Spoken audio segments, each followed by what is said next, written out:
आता वळूया राज्यातील इतर बातम्यांकडे। कागल नगर पालिकेमध्ये नवी समीकरणं ही बघायला मिळणार आहेत।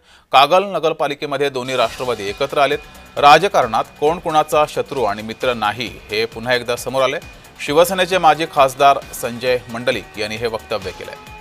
दोन्ही राष्ट्रवादी एकत्र आल्यानं भाजपा आणि शिवसेना शिंदे गटाचे वर्चस्व राहणार का याविषयी शिवसेनेचे माजी खासदार संजय मंडलिक यांनी वक्तव्य केलेले आहे।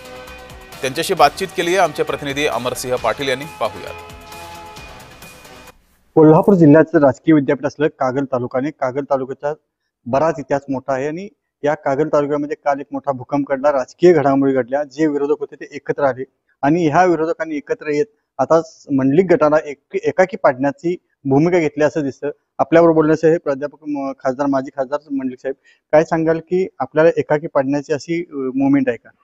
ही काय मला एकाकी पाडण्याची मोहीम नाही, त्यांच्या दोघांची जगण्याची धडपड आहे।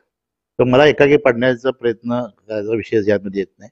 खरं म्हटलं तर गेल्या अनेक वर्षाचा इतिहास जर बघितला तर गेले अनेक दशकं या कागल तालुक्यामध्ये मंडलिक गट अतिशय ताकदीनं काम करतोय।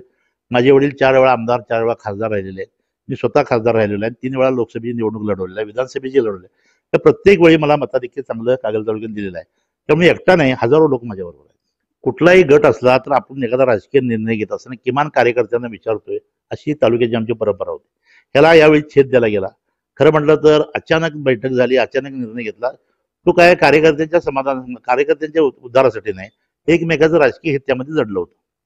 गेल्या काही दिवसापासून हे विरोधक असलेले समर्थ घाडगे या म्हणजे मागच्या वेळी महाविकास आघाडीकडून लढले, आता महायुतीच्या संपर्कात असं वाटते।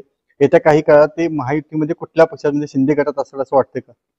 शिंदे गटात येतील काय मला वाटत नाही, कारण ते त्यांनी प्रयत्न केला होता। मला वाटतं ते भारतीय जनता पक्ष किंवा राष्ट्रवादीत ते जातील।